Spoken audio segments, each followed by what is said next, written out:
Good morning. Welcome to the Mrs. R Relevant Daily Draft Podcast brought to you by the Draft Professor. We are live on Saturday morning. Drew is filling in for Anthony, whose day job took him away from podcasting. The nerve of people actually wanting us to work for a living and not like podcast, because this is like too much fun. Drew, good morning. What's Morning. what's what's going on in the early morning hours in the Midwest? Honestly, right now, it is absolutely perfect. The weather these past week has been 60 degrees, sunny. Can't ask for any more on that front. Going to get a little cold this weekend as the Midwest goes, but peaceful morning. It's all great up here in KU. You see, and it's definitely I'm in the Midwest too, and it's nowhere near 60. So Oh, I can't say I'm jealous. I'm inside. My house is warm. My heater is on, but we are here to do some offensive linemen. This is going to be a guard heavy show. That's just the way that it worked out. But had were any of the 8 guys that we're about to talk about new for you? yeah, there was a good amount new. I hadn't done a ton of work on the tackle or the guard classes, so I would say a vast majority of them were actually pretty new watches.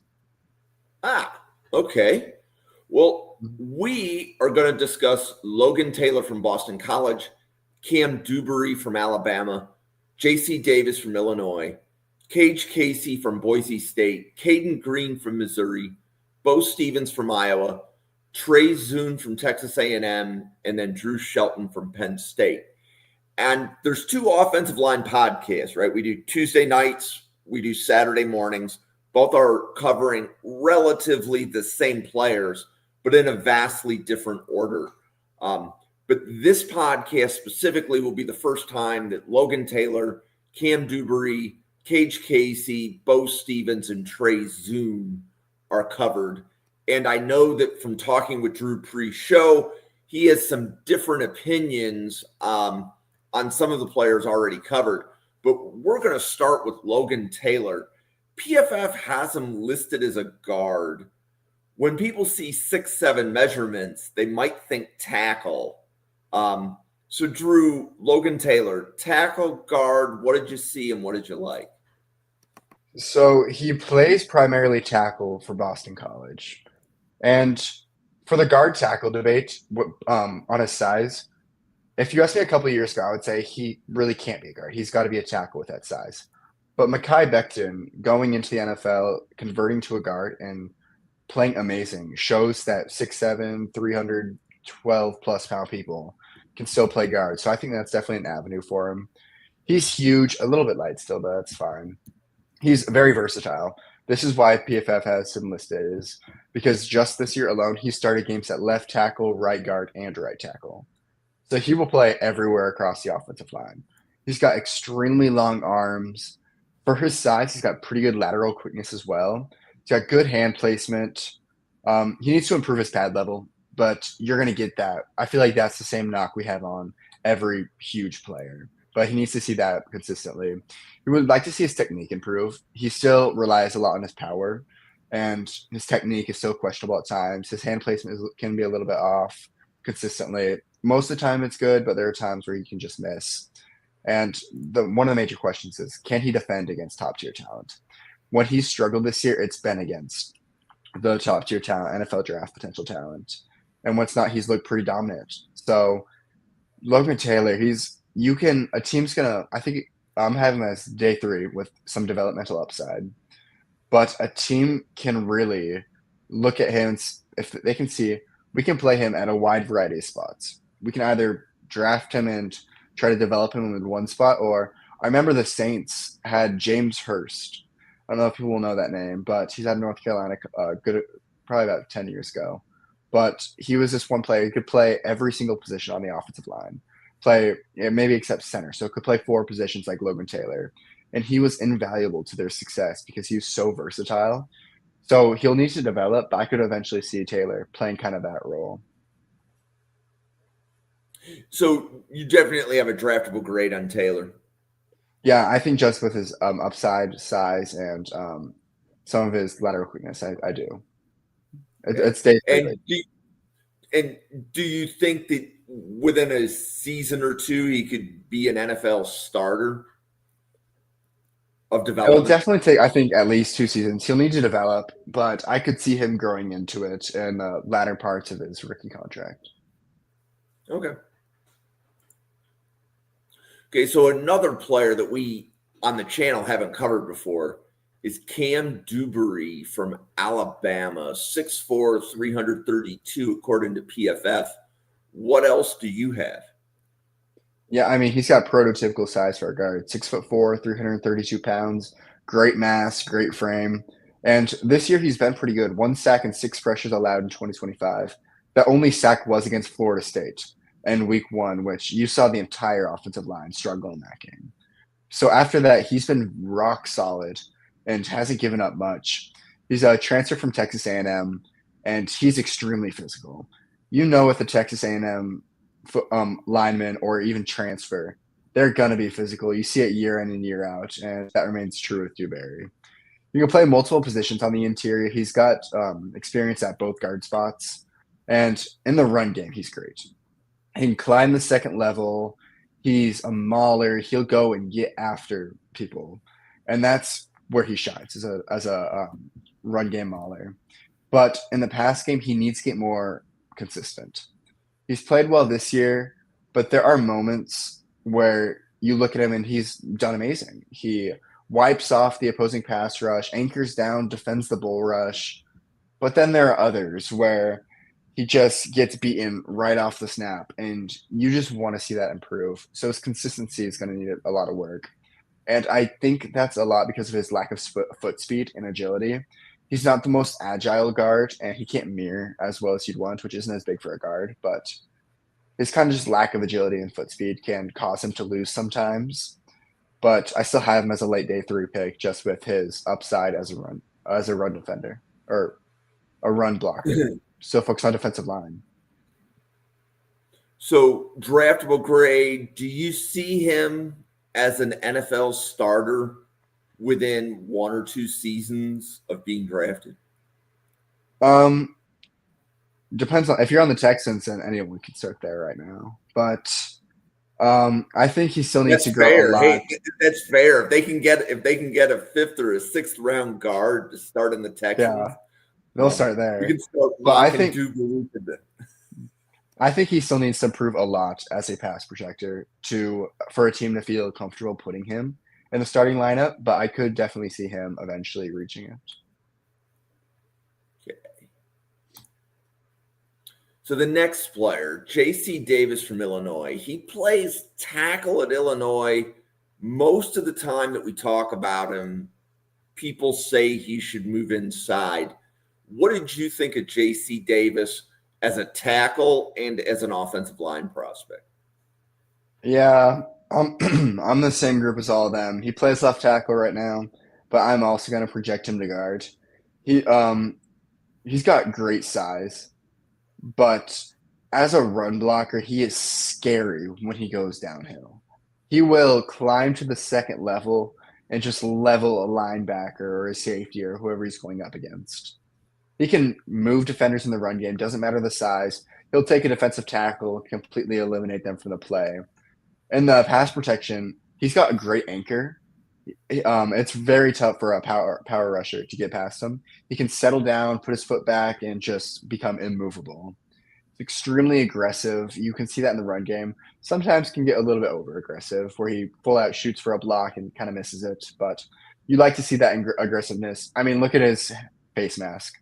That is a face mask of someone who wants to go downhill and headhunt you. He's got great hands in the pass game, and his frame is great for a guard. Very compact, 6'5", 335. He looks like a guard, and the reason why he would translate to a guard, in my opinion, is because of his athleticism. I don't know if you feel comfortable right now with putting him on an island and saying guard, defend a Ruben Bain, defend a TJ Watt, someone like that who's going to be. He's not going to be able to do that right now. He's not the quickest, and there are some serious questions about his athleticism and ability to mirror. So that's going to bring up a lot of question marks and limit his kind of ceiling. Right now, in my opinion, he's a very high floor prospect just with his run blocking, but his ceiling is limited right now because of his athleticism. And first of all, the fact that you're scouting a face mask, like that right there is already like elite, content right you there. can see the picture right there. That if you're going up against that, you're scared. And then what type of day 3? Like, do you think that I'd be very early. I is? think he's like a 4th-round pick. I So think do a you team think he who would be likes him starting at guard pretty soon in the NFL?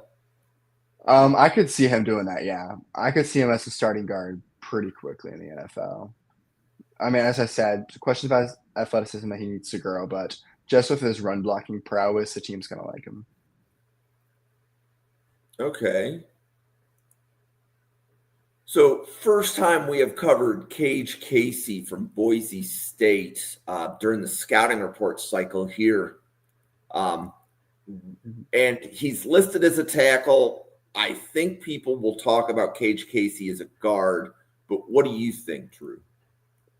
My favorite game that I watched of Kage Casey was his Notre Dame game. That gives you a very clear picture of what he'll be, and that is a guard. He's extremely strong, extremely strong. He's got good leverage, great hand placement, and his hands, they're heavy. Once he gets them on to a defensive lineman, they don't move. They can try to swipe him off, they can try to bull rush him off, do whatever they can, but they're not moving. He's got good north to south speed. He can get to the second level, good understanding of turning defenders to the outside so they can't make a play. He knows how to eliminate a defender from the play. He's firing out of his stance, and I use the word again, but he's headhunting in the run game. He's looking for someone to bulldoze over.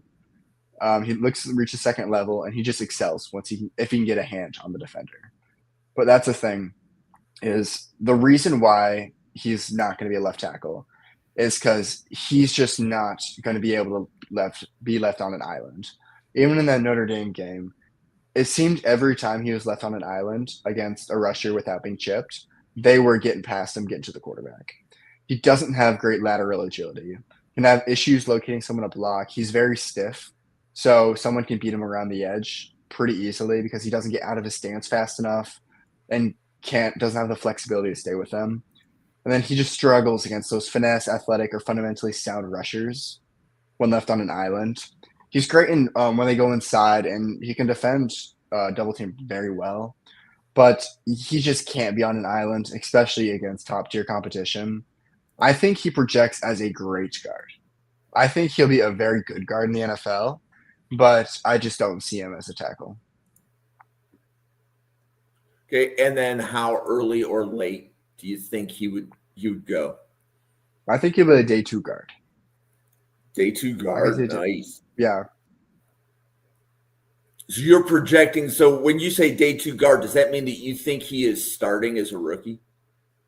I could see a team. I mean, obviously, when you transition, it's tough to say he'll be perfect as it, but I definitely see the skills, and I could see him starting pretty quickly as a guard.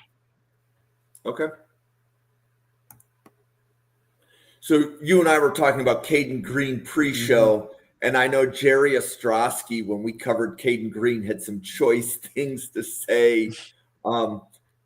Tell us about Cayden Green, the player, and then what you see his draft stock to be. So I've watched Cayden Green a couple times throughout this draft cycle, and it seems every time I'm watching him, I have a little bit different thoughts. So I'm a student at the University of Kansas, and KU played Missouri, and I believe it was week 2 or 3.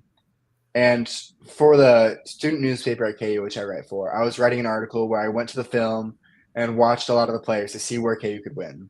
And against Central Arkansas, Missouri's first week, Cayden Green did not have a good day. Central Arkansas exposed him, and that's because he just moved to tackle. He's been a left guard his entire career and moved to tackle just this year. So his week 1 was not good tape, and I actually highlighted him as a player Kansas needed to attack to win. I said he was a liability. And coming back now, his improvement is vast. There's no way he's a liability anymore. In fact, I'd say he's one of the strengths of their offensive line, up there with Connor Tolson. He's got great mobility and can reach a second level. He brings power at the point of contact. He can have a really good anchor. He plays at a great pad level. He can get a little inconsistent at times, but overall, he gets low, and that helps him a lot. He's got great power, picks up stunts and blitz as well, good communicator. Does have small arms. From what I was seeing, I don't have official measurements, but I saw around 33.25, and it can show up on film at times. You can see a defender get his arms on him and Cayden Green not be able to really react. He needs to improve his protection under power rushers when he's unable to anchor or get that foot in. I wish his hands were a little stronger, and he could improve his lateral agility when someone's like a wide nine or someone's getting out there. But, I mean, the debate for Cayden Green, whether he's a tackle or a guard, is an extremely interesting one. Because from what I've seen, I think he could be a tackle if he keeps up this improvement. As I was saying, his improvement from week 1 is staggering. He looks like a completely different player than he did at week 1. So I could see a team looking at that and saying, I think we can try him out at tackle and see how he does. Worst comes to worst, I think he'll be a great guard because his film at guard the past 2 years before this were great. He was named, he had some accolades for it with how good he was. So I think he'll be better at a guard.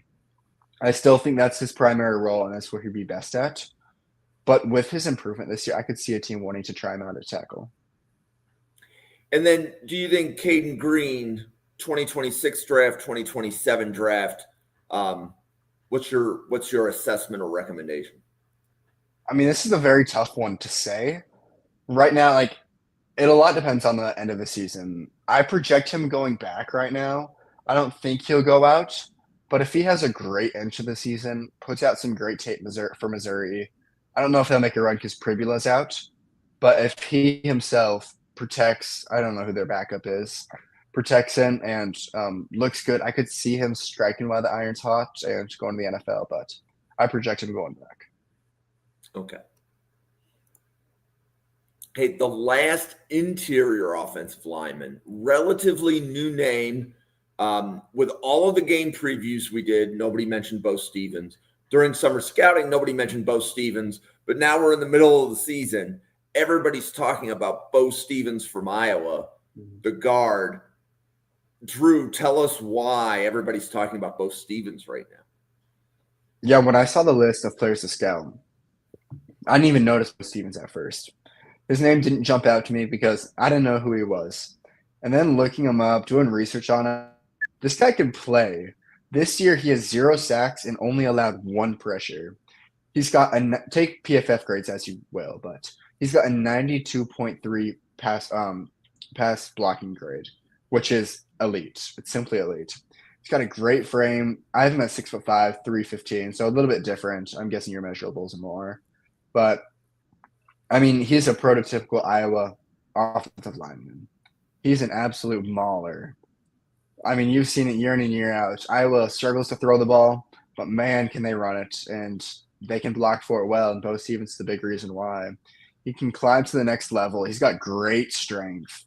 He's looking to push someone over and make his presence known. He's got a good anchor. I think he needs to get better hands consistently. Sometimes in pass protection, you can see his punch, and it's good. But there are other times where he just completely misses, so you need to see that. And his shoulder, defenders can attack his shoulder, and go into his gap. So I think he can see a little bit of work in the pass game, but you really like what you see in the running game. And his stock is skyrocketing right now with how he's playing. And as Iowa continues to put together more and more wins, his name's going to go up even more. And this week, Iowa's facing Oregon. This is a huge test for Stevens. Because, I mean, Oregon, where don't they have a good pass rusher? On the interior, they have Amari Washington and Bear Alexander. On the at edge, they have Tatum Tuioti and Mateo Uyangale. So no matter who he faces, he is going up against NFL talent. So how he holds up, especially in the pass protection game, is going to be crucial to his evaluation. We're either going to be looking at him next week and saying, wow, this guy is legit. Teams are going to have their eye on him for the rest of the year. Or he's going to start sliding down saying, yeah, he did some good stuff against some teams that didn't have his great pass rush, but when it really mattered, he didn't shine. So I think this game's going to be huge for his evaluation and will definitely be one I have my eye on. So do you project Stevens as day 2 or day 3 right now? I have him as day 2 right now with how well he's played this year. Do you have him day 2 better than Casey, or is Casey higher for you? I still have Casey higher right now. I would say Bo Stevens is still a later day 2, but I think Stevens can rise up to that level of Casey, maybe even get higher with how he's played and how some of the matchups he's got left. He's got some tough matchups left for Iowa, so I'm excited to see how he plays down the stretch. And Iowa's title dreams aren't dead yet, so you could see him making a big run later on in the season and just keep shooting up the draft boards. Cool. Okay, so 2 players left to go. We're flipping to tackles. Trey Zuhn from Texas A&M, in a class that's missing tackle prospects. What is your assessment of both Trey Zuhn's measurables as well as his tape? Mm-hmm. He's got good measurables, 6'6". Maybe he's a little bit light at 319. I'd like to see him add on maybe 10 pounds to become a little bit better size. But his pass block grade, I was talking about how high Bo Stevens was. As again, take this with a grain of salt. But he's got a 94.3 pass rush grade by PFF. He's only allowed 5 pressures and 1 sack this year. And and a large part of that is how much experience he has in his career. Some linemen and some players go into the NFL draft and you say, they just don't have much snaps. I don't know how much we can trust just 1 year. Not with Zuhn. He's been with Texas A&M since 2021 and has played, he'll pass 3,000 career snaps this week. He's at 2,993. So he's seen about everything the collegiate landscape has to offer. And he's extremely quick, has good footwork, great athleticism, can climb to the second level in the pass, in the run game. So absolute mauler, great IQ, and that kind of stems once again from him just seeing so much stuff. He knows what to expect. He picks up stunts and blitzes well. He can communicate well with offensive linemen. He's a player, I believe, you'll put in and he'll make your whole offensive line better because he'll communicate well and he's a good leader. There are some issues with him going against speed to power. You've seen some elite edge rushers win with that. He can get over aggressive, but that's not a trait that I knock on a player too hard. If someone's going out and trying to get someone, I like the mentality. They'll clean that up, but I like to see it. And he can struggle against some of those technically refined rushers. So he's seen a lot of elite talent in SEC, and most of the time he's fared very well. He's won a lot of the matchups. But there are still some of the concerns when he's against a great refined edge rusher who can have a lot of moves. Like I think he'd struggle against a Ruben Bain or someone like that still. Basically every tackle in college football will struggle against a Ruben Bain. But I think that's still where you could exploit Zuhn. And do you see Zuhn as a day 2 or a day 3 prospect? I'm right on the verge, late day 2, early day 3. But with this tackle class, you've kind of got Spencer Fano. I feel like he's declaring himself as an offensive tackle 1. He's played great. Then you got Francis Malioa, Caleb Lomu, people like that who they could play guard. You don't exactly know with them yet. So in a year like that, Zuhn could skyrocket if he's got a good end to the season. And Texas A&M's look great. Well, I was saying with Iowa, but Texas A&M's likely, unless the wheels fall off late in the season, make a big run. So you're still going to see a lot of tape left on him. So his draft stock could still skyrocket if he has a good end to the year and Texas A&M makes a run. Nice. Last player, Drew Shelton from Penn State. Left tackle, right tackle. What do you think? I heard a lot about Drew Shelton before I watched him. I believe it was like Ryan Roberts on Twitter was huge on him going into the year. Like I watched all that stuff before the season. So like I had my eye on him. And he's played well, but it's kind of consistent with the whole Penn State offense, where it's just a little bit of a drop off from last year. He's a great. He's got amazing mobility. That's what'll stand out to you. Fluid mover. Laterally, he can go well. He can pull. He can really do everything you'd want out of him. He can climb up to the second level. He's an excellent mover and he's got great athleticism. Can be left on an island in pass protection, and you can trust him most of the time. He can mirror defensive linemen insanely well. It's really tough to get past him. He's got active hands. He can anchor really well. So I really like what I see from a lot of Drew Shelton. But the biggest question about him is his play strength. I don't think he's the strongest, and that shows up sometimes. He can struggle to move a lineman off their spot in the run game. He's got the mentality, but kind of can't. And there are times where someone can just bull rush right through him and win that way. His anchor is good, as I said, but I'd like to see it improve and be more consistent. His hands are active, but the placement isn't that consistent with them. He can miss from time to time, and you want to see that improve. But a team is going to look at Shelton, and some of those lateral skills you just can't teach. Some of those movement skills they're just ingrained in them. While power, you can teach that. You can get them in the weight room with some elite strength and conditioning coaches, and you can get them stronger. So I can see a team really liking Drew Shelton come draft. I have him right now as a day 2 prospect. He's another one. I could see him rise this pre-draft process.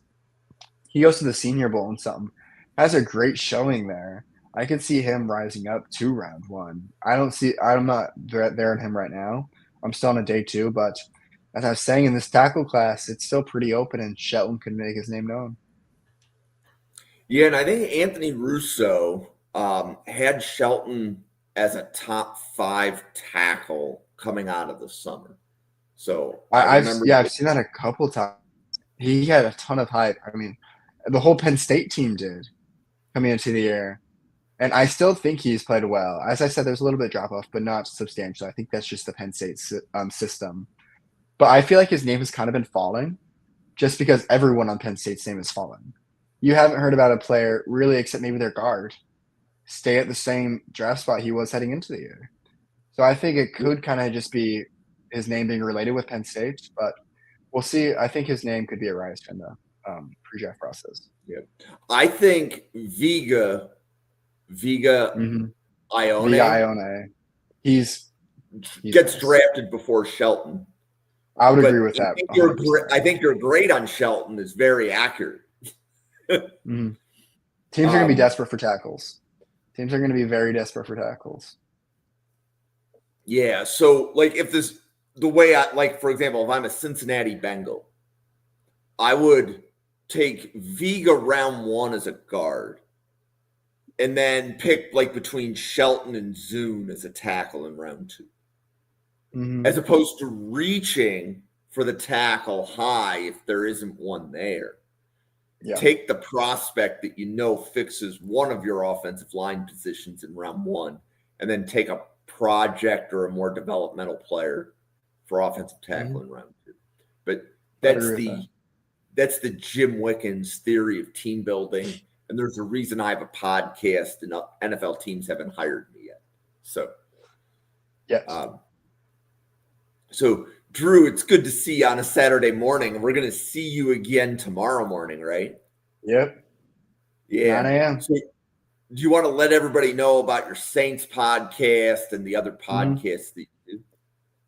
Yeah, so my name's Drew Collins. I'm a sophomore at the University of Kansas. I have a New Orleans Saints podcast called The Dome Discussions, where we go once or twice a week, as well as I'm a writer for Who Dat Dish, a Saints site, and the University Daily Kansas. I mentioned it with Cayden Green, but student newspaper at KU I write for as well. You can find me on Twitter at Drew M. Collins, or really a lot of the other socials. Yeah. So definitely give Drew a follow. Draft Professor cannot put this content out without people like Drew showing up once a week. And in this case, you're going to see Drew now, and then you get to see him tomorrow morning too. So you're one of the newer draft professors, Drew, but I love podcasting with you. So definitely looking forward to tomorrow morning, the defensive line show. Draft Professor has podcasts every day. So we have 2 podcasts Sunday through Friday. We have 1 podcast on Saturday. This is it. Every podcast is breaking down different positions and different players. So you can catch offensive line every Saturday morning and every Tuesday night at 9 p.m. Eastern. And if you want to see the rest of the podcast schedule, go to NFL Draft Fanatic on X, and the pinned post shows you the podcast schedule, and I'll also run it as a banner here at the bottom of the screen. And what you're going to get at Draft Professor is a few different things. You're going to get podcasters discussing the prospects. That's what we're doing for the entire rest of 2025.